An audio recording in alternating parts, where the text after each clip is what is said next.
Hey, what's up everyone? Today we're going to talk about how to flip houses with other people's money.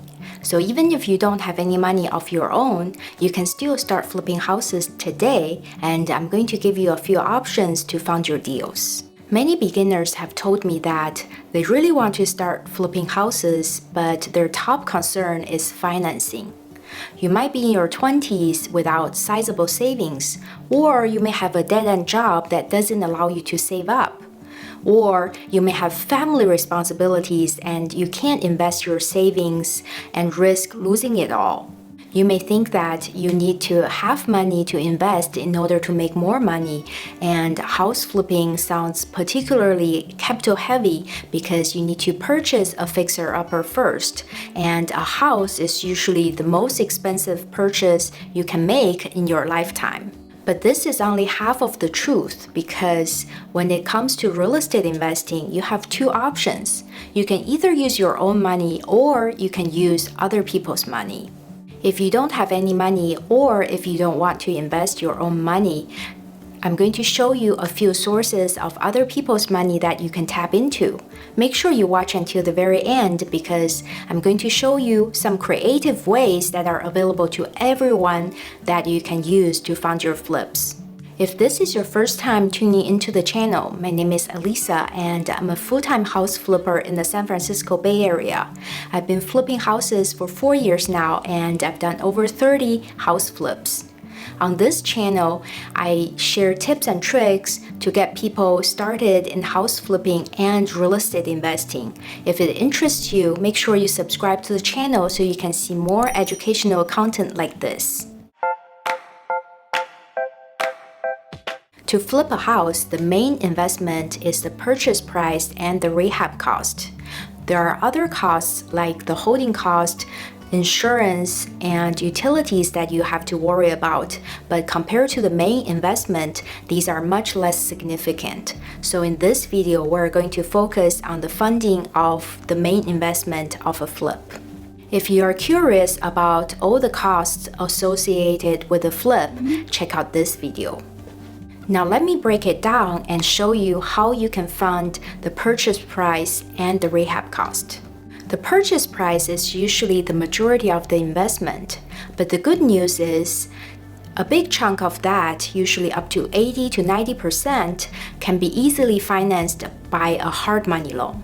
The average home price in the US is about $300,000, so we're going to use that number as an example. So if your purchase price is $300,000, then with a hard money loan, you can easily cover up to $240,000 to $270,000. So what is a hard money loan? In the world of house flipping, hard money is actually one of the most common source of financing. So hard money loans are short-term asset-based loans. And hard money loan terms usually range from 6 months to 18 months. And my usual hard money lenders give me terms of 12 months. So compared to a conventional mortgage, which is usually 15-year fixed or 30-year fixed, hard money loan terms are much shorter, because the longer you need to borrow the money for a flip, the more risk the lender is exposed to. Compared to conventional mortgages that are income-based, hard money loans are asset-based and is secured by the flip property. So a hard money lender actually doesn't care whether you have a stable job or a W-2 income, but instead, they really want to see that you have a solid deal. What I love about hard money loans is that they don't require a lengthy review of your financials like a conventional lender, and they can process the loan very quickly and fund it as quickly as within 1 week. When you are purchasing a fixer-upper off-market, this can give you an edge because the seller would be more willing to sell their houses to you because they can get their money back so quickly. If you don't have a W-2 job, or if you're investing in real estate full-time like me, it would be impossible to qualify with a conventional lender, so hard money loans would be the best way to go. Every time I apply for a conventional mortgage, I always find the process so tedious and time-consuming. I think if I had to apply for conventional mortgages for all of my flips, I would be pulling my hair out. So the quick and easy hard money process is really a lifesaver. When you are working with a hard money lender for the first time, they do look at your credit report and your overall financial health. So make sure that you keep a clean credit history and also don't have too much debt. A drawback of the hard money loan is they charge higher interest compared to a conventional mortgage. When I was starting out, I was paying 10% and 2 points. Now, as it gets more and more competitive in the hard money lending space, it has become cheaper and cheaper. At the time this video is made in September 2021, hard money interest is about 8 to 8.5%, 1 to 1.5 points in California to beginners. In other parts of the country, hard money is a little more expensive because the competition is not as bad. The good news is, as you become more and more experienced, your interest rate goes down because you become less risky for the lenders. So how do you find hard money lenders? You can ask for referrals from other real estate investors or house flippers in your area, or you can do a simple Google search. Type in hard money lender and your location, and you can find many options. If you want to learn more about hard money loans, check out this video. Now that we've figured out most of the purchase price, what about the rehab cost? If you have a really great deal, most likely the hard money lender will fund 100% of your rehab cost too. Usually hard money lenders use 75% loan to value as a guidance. The value we talk about here is the after repair value. Usually hard money lenders think that as long as they stay within the 75% of after repair value, their risk is very limited. Let's go back to the previous example where your purchase price is $300,000. If the hard money lender is lending you 85% of it, that's $255,000. And assuming your after repair value is $450,000 and the rehab cost is $50,000. 75% of the after repair value is $337,500. So the total loan amount the hard money lender is willing to lend to you would be up to $337,500. In this case, the loan on the purchase price is $255,000 and the loan on rehab would be 100%, which is $50,000, and the total of that is $305,000, which is less than the $337,500. So that means the hard money lender is willing to lend to you 85% of the purchase price plus 100% of the rehab cost. The way the rehab loan is released to you is usually through a draw process throughout the project, and there are some drawbacks to it. Usually the rehab funds is only released after the lender sends an inspector to the job site to confirm that a portion of the rehab is completed. And because it usually takes a couple of days for them to send out an inspector and for the inspector to send back a report. So it could delay the payment to your contractor after the work is done. Another drawback of the rehab loan is even though the funds is not released to you until at least a portion of the rehab is done, the lender actually a lot of times start charging the interest and points on the rehab loan at the time when you close on the purchase of the flip. So the loan can get a lot more expensive. Now that we've talked about the financing that can be covered by a hard money loan, what about the 10 to 20% of the purchase price and maybe even 100% of the rehab cost if you can't get financed by a hard money loan? There are many options that you can choose from. Let's start from the obvious. You can use a credit card or a personal line of credit to cover the rest of the cost. But you might be thinking, if I have that much credit available, then I probably wouldn't be worried about financing the deal. You can also go to your friends and family, and they are probably the ones that are the most willing to lend you money when you are starting out. But again, if you already know people who have money, then it will be easy. So if you don't have any money or credit of your own and you don't know anybody who has money that you can go to, keep watching and I'll give you two other options. The first option is a private investor who has the money. You probably don't know them yet, and I didn't know anyone when I was starting out either. Even though you don't know them yet, there are a lot of people who have money and they are looking for a secure investment.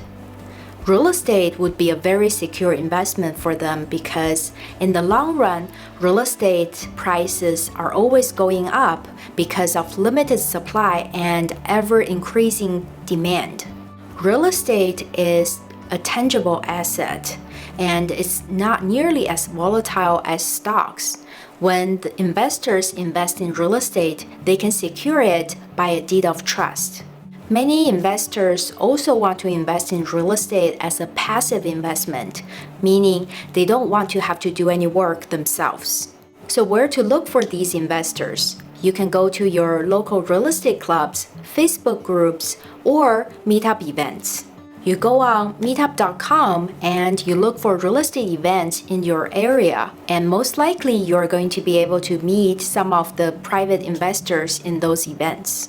When I was starting out, I signed up for a lot of the local real estate events on meetup.com and I went to events regularly. When I was able to find a few great deals, I didn't have enough money of my own to fund these flips. So I went to a lot of events and I told many of the private investors I met there that I had those deals and I was able to fund 3 of my deals by private money. When you meet these private investors, there are 2 ways to get them involved in your deal. The first way is to ask them to lend money on your deal. When they lend money to you, you pay interest and points. In the Bay Area, it's usually 10% and 3 points. And their loan will be secured after the hard money loan as the second position on the deal. The second way to involve a private investor is to bring them in as an equity partner. So they would invest money with you in exchange for a percentage of the equity on the house. And when the deal is done, they split the profit with you. So how do you decide whether you want to get a private investor as a private money lender or an equity partner? If you are very confident about your deal and the numbers look great, then it's probably better to get a private money lender instead of an equity partner because after the deal is done, your cost of money will be limited to interest and points, which is likely much less than the equity share. But if the margin on the deal is thin, then it's probably better to get an equity partner versus a private money lender because the slice of the pie might be less than the interest and points that you would have to pay. That being said, as a beginner, you may not have that much of a choice because many private investors are not interested in lending money to a beginner. They would be more willing to fund the deal if they are promised a sizable share of the profit instead. You might be wondering, how can you convince people to invest their hard-earned money with you? I was skeptical at first too. The key is to tell people about your deal and show them the numbers. Good deals are so hard to come by, and when you have a great deal, the chances are the investor would be enticed by the potential profit. You also want to assure your investor that their investment will be secured by a deed of trust. And if it's a private money lender, you are also going to give them a promissory note. And if it's an equity partner, you will secure it with a partnership agreement. On top of all that, you also want to tell them about yourself, why they can trust you as the operator. You want to show them your educational background, your professional background, even your credit score, and on top of that, any relevant real estate experience you have. When I had all those deals and without money to fund them, I was very stressed out But to my surprise, I was able to get commitment from private investors fairly quickly and found the deals and turn a good profit on them. As I gain more and more experience, finding money has become the easy part of the process. The other option to fund your deals with is crowdfunding. This new way of real estate financing has gained popularity in recent years, and it made real estate investing available to more people. Instead of looking for one lender to fund the entire deal, you can actually raise a small amount of capital from a large group of people. So instead of raising $300,000 from one person, you can actually raise $30,000 each from 10 people. With this idea in mind, you can pool money with a few friends or other investors to fund one deal together, and each of you guys would only need to put down a portion of the total investment needed. You can also use a crowdfunding website like fundthatflip.com or realtyshare.com. If they are not available in your area, try Googling house flipping crowdfunding and your location, and I'm sure there will be options available too. The advantages of using a crowdfunding website is they already have a lot of lenders on there, so you wouldn't have to seek out lenders on your own. And the logistics and the legal aspects are handled by the website as well. There are some disadvantages when using a crowdfunding website though. First of all, because you are getting funding from many lenders, it may take longer compared to when you get funding from one lender. And also, the cost of funding is on the high end, usually more than 10% and between 1 to 3 points. Also, it may take you some time to find out whether your deal can be funded entirely, and it may waste precious time when you are trying to close on a deal. The bottom line is there are many ways to fund your flips even if you don't have any money of your own. And as a beginner, you should focus your effort on looking for a good deal. When you have a great deal, many people with money will line up to lend money to you or invest with you. I hope you found this episode helpful. If you did, smash the like button below and subscribe to the channel. If you have any questions regarding financing your flips, drop me a comment below. Thank you so much for watching. See you next time.